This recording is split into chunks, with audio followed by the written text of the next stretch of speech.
Hi guys, this is Blueprint by Adam Hurley, and as you may have guessed, I am Adam Hurley. I have been a grooming journalist for over a decade now for titles like GQ, Men's Journal, Forbes Vetted, Rob Report. You name it, I've probably written for them. And Blueprint is where I put all of my experience and expertise into one place for you. And in the case of hair transplants, which is today's topic of conversation, I am speaking from a first person point of view. I have had a hair transplant, so has my partner.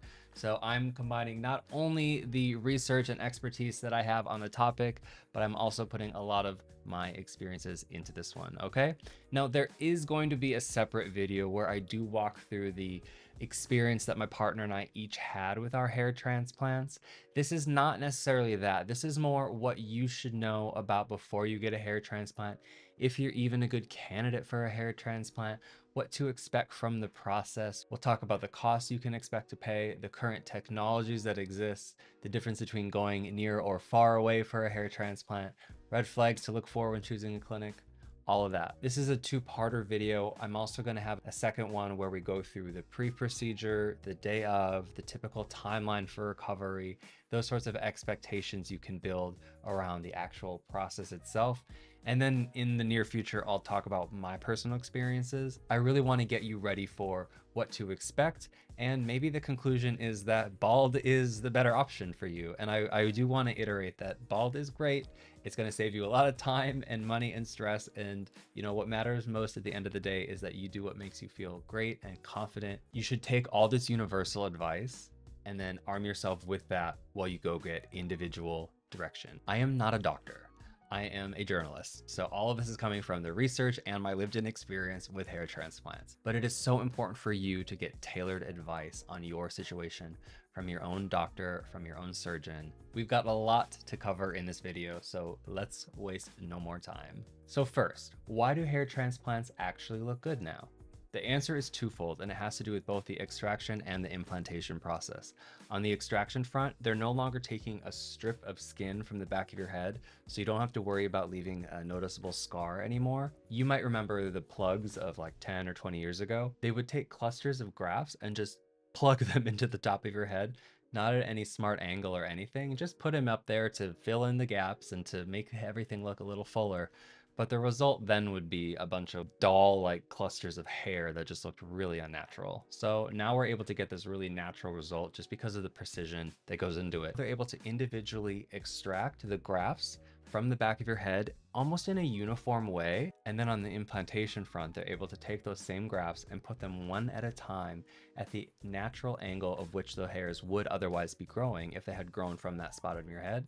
So then when they do grow and express themselves, they look natural like the rest of the hair on top of your head. Next question, who should and who shouldn't get a hair transplant? There's a couple of ways to answer this question. The first, I think, is important to look at your hair loss recency. Now, if the hair that you've lost has occurred in the last 1 to maybe 2 years, you're probably a really good candidate for a hair transplant, but not immediately. That's because you want to be taking the necessary hair growth, hair retention medicines to get those hairs back in action. That way you can then consider if you are a good hair loss candidate once you are expressing the maximum number of hairs you are capable of growing. The thing is that a hair transplant is not a band-aid for hair loss. You are going to continue losing hair after your hair transplant, but the hairs that you have relocated from the back of your head to the top of your head will not fall down. Genetically, the hairs from the back of your head are not going to fall out due to male pattern baldness. So when you put them anywhere else on your body, namely the top of your head, they're stuck there. And so if you don't continue using the medicines for hair loss after a hair transplant, you're going to get like a Friar Tuck, Franciscan monk type situation. And then you're going to wonder why you even bothered with a hair transplant in the first place. So I always say you should not get a hair transplant unless you're already taking the hair loss medications. That way you go into the hair transplant with the maximum expression of hairs that is possible on your head, the thickest possible hairs from each follicle. And once you have the most hairs possible, you've been taking these medicines for 6 to 12 months, You might also decide, I don't need a hair transplant. My hair is actually thicker than I thought it was, or I'm happy with the way it is right now. That way, if you do choose to do the hair transplant, you are fully equipped and in the habit of taking these medicines so that you can continue taking them for the rest of your life to maintain the hairs on top of your head that are native to the top of your head so that they don't fall down. Got that? Now I've got an entirely separate video that you can watch now about hair loss and the best ways to retain your hair, to grow your hair back, all that. I will say the top two methods are finasteride and minoxidil. You can learn more about them in that video, but finasteride is the best for hair recession in general, whereas minoxidil is the best for general thinning all around the crown of your head. And if you aren't taking one, ideally both of these medicines topically or orally, then you are not doing yourself a favor. You should not consider a hair transplant. You are going to regret it almost certainly, because you will have some weird looking result in about 5 or 10 years time, all right? Which brings me to another point. The recency of your hair loss will determine how much of your hair you can bring back in the first place. So by taking those medicines for about a year, you will see the expression of the hairs that you've been capable of retaining. It's likely those are the hairs that you lost in the last 1, maybe 2 years at most. So you really want to intervene with hair loss as soon as you notice any thinning, ideally even before you notice any thinning, in which case you would probably never be considering a hair transplant in the first place. Now, if you do have a lot of hair loss across the top of your head, it's not necessarily game over for you in terms of hair transplants. They can take from the beard, the neck, other parts of your body where hair is growing. But once you get into this territory of taking so much hair, harvesting so many follicles from the back of your head that it's starting to look sparse back there too and completely unnatural, and you're trying to fill it in with like chest hairs and neck hairs and everything, I would start to ask you, is being bald really all that bad? No, it's not. Being bald is actually great, and it would save you a lot of time, money, and stress, to be totally honest. So I want you to just consider, if you are a candidate who needs to potentially get 2 hair transplants over the course of time, or start relying on different hairs from around your body to fill things in, that's where you might want to say, I'm gonna pump the brakes on this one and maybe wait till stem cells are available, hopefully in this lifetime. The other thing to consider is the general density of all your hairs and how prolific each of your follicles is. My partner has really fine hair. He was expressing a lot of 1s and 2s growing from each graft, whereas I have really thick hair and I was also expressing lots of 3s and 4s growing from each graft. So you take the fact that my strands are thicker and they're also growing almost twice as dense as his, I was able to get a lot more expression from the same amount of grafts when we did our separate hair transplants. So he had fine hair and less hair, and I had thick hair and more hair. We both have really great results, but the reality is he would need more hair to cover more ground just because those 2 factors are both working against him. You can go to a lot of clinics or even maybe your board certified dermatology office and then see if they can examine your scalp, see how prolific your hairs are. You can get a good assessment or a good idea of how many grafts you might need to move around in order to get the results you want. You don't necessarily have to show up to your hair transplant appointment and then learn on the spot. You can do a lot of the legwork with this ahead of time, including if you are traveling abroad, which brings me to my next point. Should you stay domestic or travel abroad? And what might be the cost differences between those things? Insurance is most likely not going to cover your hair transplant, so you don't really need to consider that when making this decision. But the reason you might consider traveling abroad, say to some place like Turkey or Mexico, would be to save a ton of money. Let's take Istanbul, for example. Just the sheer density of options and the fact that a lot of these clinics are well-oiled machines and just pumping out hair transplant patients makes it a really attractive option for a lot of people. I went to Istanbul. I'm very pro taking this on the road because compared to domestic costs, in this case, the United States, let's say, you would probably expect to pay anywhere from $20,000 to $50,000 in the United States based on your zip code for the average hair transplant. Also based on the doctor who is doing the procedure. If you have a surgeon who is top of their game, maybe in a big city, and you're competing with their clientele, you're gonna start paying in that 50, maybe even up to $100,000 range, which to me sounds crazy. To some people, that might not be a big deal. To most people, that is a huge deal. That might be the difference between buying a house and not putting a kid through college. So that's where it makes sense to travel abroad, because for a lot of these clinics abroad, you might get an all-inclusive package that doesn't include the flight, and it could be $5,000 at most for the entire process, including hotel and all the transfers you would need between the airport and the hotel and the clinic over the course of those few days. So you can see it's like a fraction of the cost to do it abroad, which does make it really appealing. Now, the onus is on you if you are going to travel far away to make sure that you have a good clinic and that you have seen the results of that clinic to get a precise estimate of what things will cost. That clinic will do a control with you over the computer, most likely. You could also even go to a clinic again in your neighborhood and do an assessment, and then you could give the clinic abroad an accurate idea of what is going to be required on the day of. You don't have to like fly all the way to Istanbul to do an assessment, fly home. It's nothing like that. But they will do an assessment on you the day before the procedure, just to know how many grafts they're going to transplant. They're going to draw the new hairline on you. Let's take a quick pause because I want to introduce the sponsor of this video. I am so honored to have Feel Confident as our first sponsor for our YouTube videos with Blueprint, not just because they offer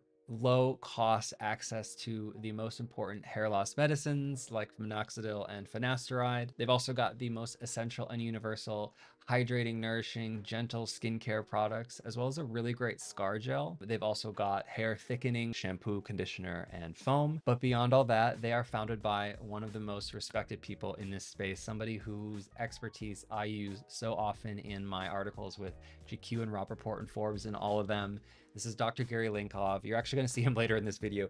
I reached out to him to be an expert source for my hair loss videos, and then he said, I'll do you one better, and I also want to sponsor them with Feel Confident. So those of you watching, you can use this code to get 10% off. Please note that it cannot work on any of the prescription hair loss medications, but it can work on the hair thickening shampoo, conditioner, and foam, as well as all of the skincare essentials. Back to the video in which Dr. Gary will appear very shortly. Regardless of traveling abroad or staying domestic, your cost will also be determined by the technology used in your hair transplant. I would break this part into 3 different technologies, 2 of which are kind of the same. The first is FUE, follicular unit extraction. This is where they're taking those individual grafts from all around the back of your head very uniformly, so that when everything is healed at the end, no one can tell that you have donated a bunch of hairs from that area.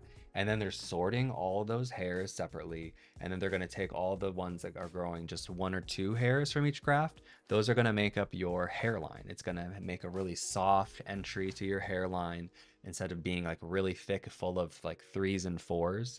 And then they are going to take all those 3s and 4s, or whichever of your grafts are presenting the most hairs, and they're going to fill in all the density with those. And then when they implant those are all individually implanted as well. So this is the FUE, follicular unit extraction. This is the most common method that you will probably be offered and be experiencing, okay?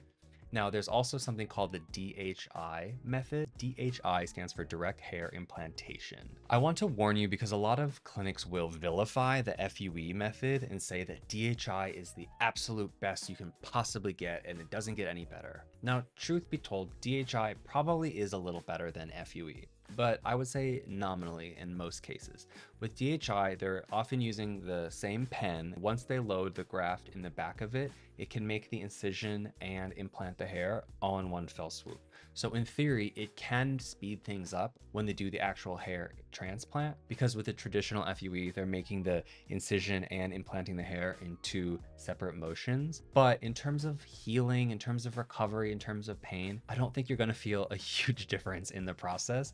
The DHI method will heal slightly faster in terms of the scabbing. However, I promise you, in the roughly 30-day recovery window where your life is awkward, you're not going to be complaining about the scabs on the top of your head. I promise you. And I did DHI with my hair transplant, and my entire head was one giant scab regardless. So I don't think I would have noticed any difference if I had received the FUE. So I would just say, if you're being upsold on the DHI versus the FUE, I don't think I would pay that much more for the DHI. I don't think it's necessarily worth thousands of dollars more. I think the difference is going to be nominal for most people. Also, with FUE and DHI, the survival rates for the grafts are fantastic in both cases. So you don't really have to worry about losing more hairs to the FUE versus the DHI. you're going to get great results if you choose the right clinic, I promise. The third technology that is still used in hair transplants these days is the one that's a little outdated, but some doctors still swear by it. This is the FUT method. FUT stands for follicular unit transplantation. This is where they take that strip of scalp from the back of your head, and it's got all the follicles growing out of it, and then they're able to take that and implant them around your head, again using the same well-angled technologies that makes the hair transplant look natural. This is probably a more attractive option for women these days, because if a woman doesn't ever plan on shaving her head, she probably doesn't have to worry about showing that scar in the back of her head. And this is going to prevent her from shaving the back of her head during the hair transplant process in the first place. So I had no problem shaving my head for the hair transplant. In fact, I sort of needed to because I wanted all the before and after photos for my articles that I was writing. If you are okay shaving things down and making it really easy for them to do the uniform follicular unit extraction, then please go with that method. But if you aren't fine with it, then having them remove this strip from the back and then just dealing with that localized recovery might be a more attractive option.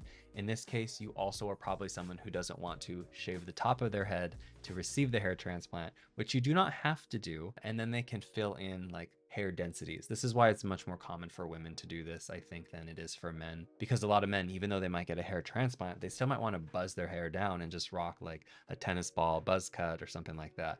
So you don't want the scar in the back of your head, right? There are always exceptions as to why one type of transplantation is optimal for one person versus another. So this is something you need to discuss with your doctor and get that individual tailored decision that is made for you. Oh, there's one other method of hair transplantation that I think you should just ignore entirely if you hear about it. It's called the ARTAS method. It's like advanced robotic technology, something like that. But it's basically a hair transplant from a robot. These are not very precise. These are not very good. It's kind of a joke that at one point they seem state of the art, but if a clinic has it, it's probably just collecting dust. I doubt they're even going to offer it to you, but if they do, I would probably suggest finding a different clinic, because these are not very good compared to the precision you need from a human hand right now. And now let's talk about the red flags that you should look for when choosing a hair transplant clinic. This goes for both domestic and international clinics. Now, to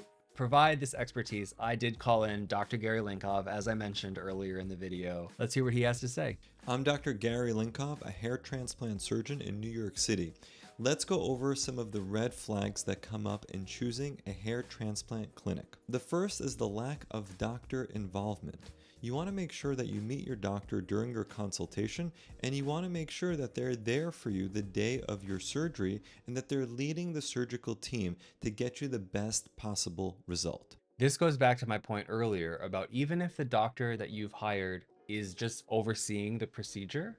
So in my case, going to Istanbul, Dr. Serkan Aygin did not do my hair transplant, but he was there. He walked in on the hair transplant. He walked into all of them that were happening at the same time to study them, to make sure everything was going well, to offer advice on each one. He was there at the beginning of the hair transplant, drawing on the hairline, deciding how many grafts I needed. So while I felt like I was in good hands with his entire team, it was equally important for me that he was there because his name's on the clinic. So if you're not paying for the doctor themselves to do the hair transplant, for example, if you went to Dr. Gary in New York, the procedure would be much more expensive because he's going to be the one doing it, right? So if that's not the case, you need to make sure that the doctor whose name you're paying for is somehow involved in the process, or else is that doctor ever involved in the process? And then what are you paying for? The next red flag is when you have a required minimum number of grafts from a clinic. That can be problematic because if you're working on a small area, you may not need 3,000 grafts, and sometimes that number of grafts, for example, can give you a problem such as tissue necrosis and poor graft survival. So you have to be very careful when the clinic gives you a minimum number of grafts that you have to have. This is a great point because you want a hair transplant that's tailored to you, and you should be paying a price for the amount of hairs that you are moving around your head. Obviously, there's like a cost of the lift and the process and this fact that you're taking that seat in general versus somebody else who might be taking that seat and paying the clinic. However, you should not be moving hairs that you don't need moved around. Another red flag is when there's no discussion of medical therapy. Medical therapy works in concert with a hair transplant to give you the best possible hair result for years to come. It's usually not just a hair transplant that someone needs to maintain their hair in the best possible condition. This goes back to the fact that you need to be doing the right things before a hair transplant, before you even consider getting one. This is probably minoxidil and or finasteride. You could consider laser treatments. All of these are covered in my other video, Hair Loss 101, all the best ways to regrow your hair. There's also some snake oils out there that people think work for them, but actually do not. I'd encourage you to watch that video, but if your clinic is just pulling you in and giving you the hair transplant without any assurance or even additional education on the matter on how to maintain full hair for the rest of your life, then that is not a clinic you should be going to. They probably just want your money. They want you in and out. They also shouldn't be upselling you on anything that is outside of the wheelhouse of minoxidil, finasteride, maybe certain hair supplements. If they're telling you that a certain lotion or a certain shampoo is going to be life-changing for you in terms of the long-term results of your hair transplant, and that's also smoke and mirrors. I think it's a good time for me to remind you that the hairs that you are taking from the back and putting up top will not fall out in the long term. They are planted there forever. So you have to do everything you can to maintain the health and the fullness of the rest of your hair that is native to the top of your head, because that can still fall out and you will look real hella weird if that falls out, but the transplanted hairs remain, okay? Another big red flag is when the clinic has inconsistent before and after photos, and when there's a lack of just the availability of videos to show as well. You want to make sure that the lighting, the angles are similar from the before to the after when evaluating a hair transplant result. I say this with all kinds of procedures, with all skincare products, hair care products, everything. Hair transplants and also plastic surgery, I think, are the few cases where before and after photos are actually valuable. I think they're all smoke and mirrors when it comes to like just general topical skincare products. I think things like Photoshop, makeup, and good lighting are usually pulling a lot of the weight in the after photos. But with hair transplants, it's really, really hard to fake good results. You need to see the after photo. I want to add one more red flag or important thing of note for anyone with curly or coiled hair. And beware if you have a curly hair type, because this type of hair can be more challenging to work with when doing a hair transplant. So make sure you're going to an experienced clinic with an experienced surgeon that can keep your hair safe during the transplantation process so that you get a low rate of transection and a high rate of graft survival. All right, everybody, that does it for this first video. Remember, this is a two-parter. The second video will walk you through what to expect the day of your hair transplant, the week, the month following, how long it's going to take for your hair to regrow, all those fun, weird, awkward things that happen afterwards. I've lived it. Thank you for following along all this while. Please, if you like this video, prove it with a thumbs up. Prove it by subscribing to the Blueprint channel. Do us one more and subscribe to the Blueprint newsletter. I send out a newsletter every week just talking about all things grooming related, not just about hair loss. I talk about fragrances. I talk about the best new products. I talk to industry experts. I help debunk certain ingredients, what's worth your money, what's not. We do some exclusive product giveaways. You can do that at grooming.tips or at the link below this video. And hey, why not comment below if you've had a hair transplant, if you're thinking about one. What's your experience? What's your concern? Maybe some things I said in this video differ from the experience you've had. Maybe you're a dermatologist or a doctor or a surgeon and you have something to offer or something to counter what I've said. Please, I invite that. I invite all of this to be one conversation. Please just be respectful of me, of one another. I'll see you in the next video. Soon I'll even be publishing one about my personal experience with hair transplants and my partners, so watch out for that.